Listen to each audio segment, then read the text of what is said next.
আবারও সবাইকে স্বাগতম এই টিউটোরিয়ালে। আমি আপনাদের সাথে আলোচনা করব কীভাবে আমরা রিউজেবল হাইপারলিঙ্ক ক্লাস ক্রিয়েট করতে পারি। তো লাস্ট টিউটোরিয়ালে আমি আপনাদের দেখিয়েছিলাম যে কীভাবে আমরা হাইপারলিঙ্ক ক্রিয়েট করতে পারি। তো সেটা রিউজেবল করা যায় না। সো যতবার আপনি হাইপারলিঙ্ক ক্রিয়েট করতে হবে ততবার আপনার সেম জিনিস ইউজ করতে হবে, তবে সেম কোড লিখতে হবে, রাইট? এই টিউটোরিয়ালে আমি আপনাদেরকে দেখাবো কীভাবে আমরা আসলে এই হাইপারলিঙ্কটা যদি আমাদের একটা অ্যাপ্লিকেশন অনেকবার দরকার হয় আমরা কীভাবে রিইউজ করতে পারি। তো কীভাবে আমরা রিউজেবল কোড অথবা রিউজেবল ক্লাস লিখতে পারি সেটা নিয়ে আলোচনা করব। ওকে, আমি প্রথমে একটা ক্লাস লিখব। তো আমার এখানে রাইট ক্লিক করলাম, অ্যাড ক্লাস,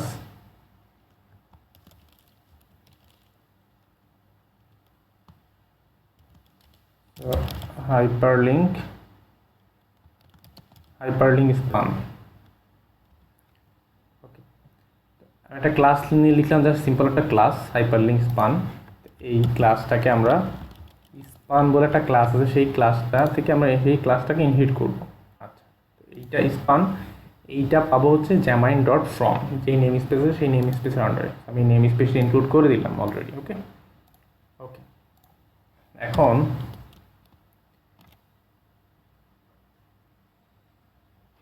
আমাদের কি দরকার, আমরা সেই কাজগুলো করবো। সো আমরা এখানে আমাদের কমান্ড দরকার ছিল, তাই না? এই কমান্ডটা আমাদের লাগবে। এই কমান্ডের মধ্যে আমরা কি করছি, লাঞ্চার ওপেন অ্যাসিঙ্ক, একটা ইউআরএল দিয়ে ওপেন অ্যাসিঙ্ক করতাম, রাইট? তো এইখানে আমাদের সেম কাজটুকু করতে হবে আমাকে। চলেন তাহলে আমরা করে ফেলি। তো আমি ফার্স্ট অফ অল দুইটা আমরা প্রপার্টি নিব। আমি কি নিয়ে নেই কুইকলি, পাবলিক স্ট্যাটিক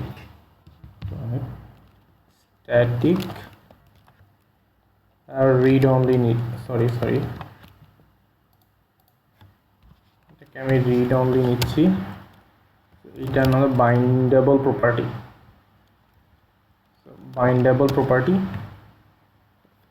এটা একটা নাম দিব, সেই নামটা আপনাদের মতো করে দিতে পারেন।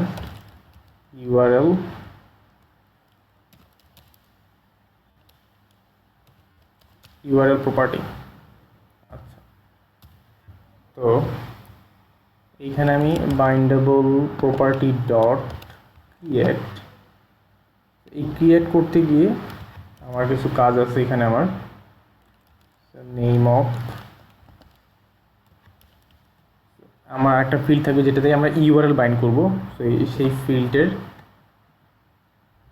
আমরা এখানে ইউজ করব। দেন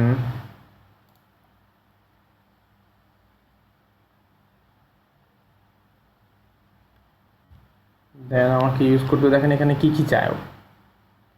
প্রপার্টি নেমটা দরকার, তো আমরা এখানে প্রপার্টির নামটা দিব। তারপর হচ্ছে টাইপ, রিটার্ন টাইপটা, আমাদের রিটার্ন টাইপটা কী হবে সেটা আমরা এখানে দিব। তো আমাদের রিটার্ন টাইপ হচ্ছে স্ট্রিং। আমি এখানে বলবো রিটার্ন টাইপ হবে স্ট্রিং। তো আমি এখানে স্ট্রিং দিয়ে দিচ্ছি। দেন টাইপ অফ, তো আমাদের যেই ক্লাসটা আছে সেই ক্লাসের নামটা এখানে দিতে হবে। আমি এখানে ক্লাসের নামটা হচ্ছে হাইপারলিঙ্ক। তো হাইপারলিঙ্ক স্পান, সেই ক্লাসের নামটা দিলাম। দেন পরবর্তীতে ডিফল্ট ভ্যালু, সো আমাদের ডিফল্ট ভ্যালু যেটা আছে সেটাই থাক, আমি এখানে নাল দিয়ে দিলাম। ওকে, তো এইখানে আমার যেই প্রপার্টিটা আছে সেই প্রপার্টিটা এখানে বলতে হবে। তো আমি এখনও প্রপার্টি নিইনি, আমি এখানে প্রপার্টি নিচ্ছি। পাবলিক প্রপার্টিটা নিব হচ্ছে স্ট্রিং টাইপ ইউআরএল। তো এখানে আমি গেট টার্গেটার লিখব। দেন সেট। আচ্ছা, এই জায়গায় এখন যেটা করতে হবে আমাকে রিটার্ন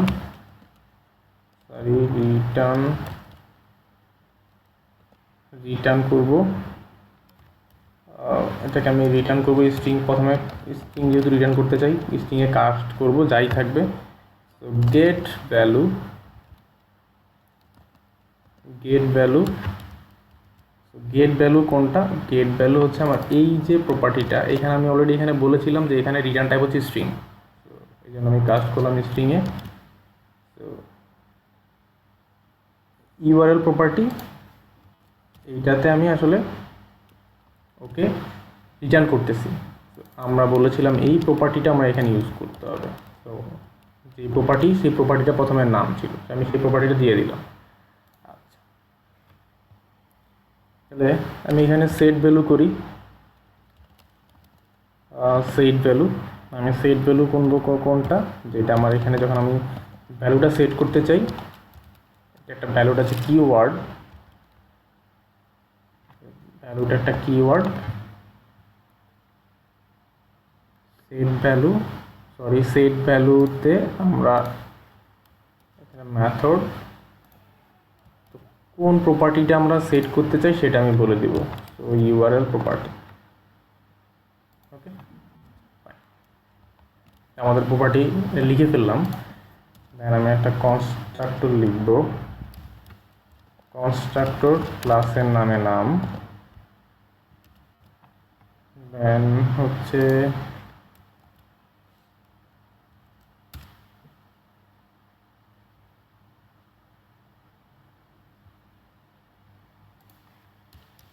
ডিফল্ট কনস্ট্রাক্টর, ওকে, একটু ফরম্যাটিং চেঞ্জ করে নিই। আচ্ছা, তো এইখানে যেটা আমি দিব টেক্সট ডেকোরেশন, টেক্সট ডেকোরেশন, এখানে আন্ডারলাইন ইউজ করব। তো টেক্সট ডেকোরেশন ডট আন্ডারলাইন, তো আন্ডারলাইন থাকবে, এবং আমি এখানে টেক্সট কালারটা দিয়ে দিতে যাচ্ছি। এখানে টেক্সট, যেহেতু সব লিঙ্কের টেক্সট কালার সেম থাকবে, তাই না, আমি এখানে কালারটাও বলে দিচ্ছি, কালার ডট ব্লু, ব্লু, তো কালারটা বলে দিলাম ব্লু। ফাইনালি আমাদের একটা মেথড দরকার ছিল না, তাই না? আমরা যেই মেথডটা আমরা কীভাবে করতাম সেটা হচ্ছিল এই মেথডটা, তো আমাদের এটাও লাগবে। আচ্ছা, আমরা এটা কীভাবে এখানে ইউজ করব? সো রিকগনাইজার ডট অ্যাড, আমি এখানে রিকগনাইজারগুলো অ্যাড করব। তো এই ও কি চায়, ও আমার কাছ থেকে যেটা চায়, নিউ ট্যাব GestureRecognizer। আচ্ছা, তো এর মধ্যে আমাকে সেই কমান্ডটা বলে দিতে হবে, কমান্ড। তো এই কমান্ডের মধ্যে আমরা যেটা লিখেছিলাম, এইটুকু জিনিস আমার এখানে লাগবে।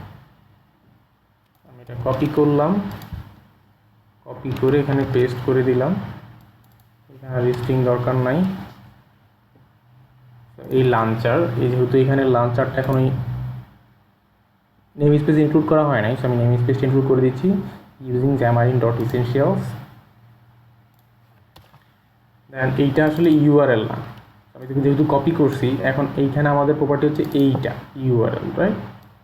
আমি এখানে এটা চেঞ্জ করব, ইউআরএল, সরি ইউআরআই হয়ে গেছে, ইউআরএল।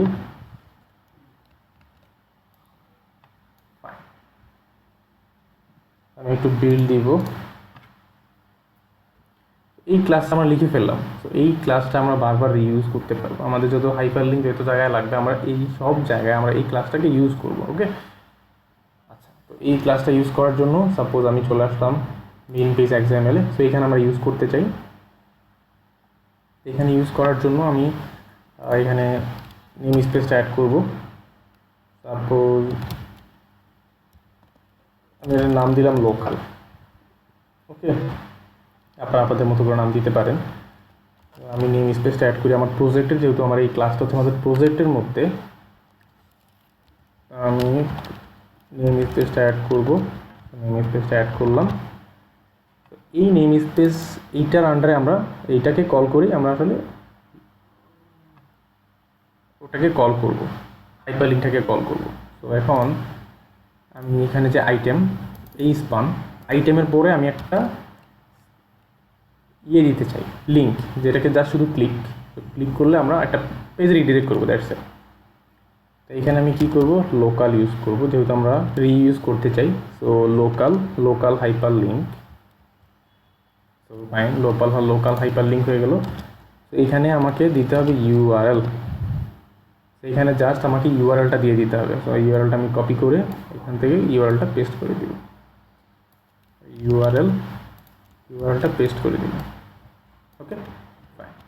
তো এখানে আমি টেক্সট দিয়ে দিব, টেক্সট। তো টেক্সটটা হবে হচ্ছে ক্লিক,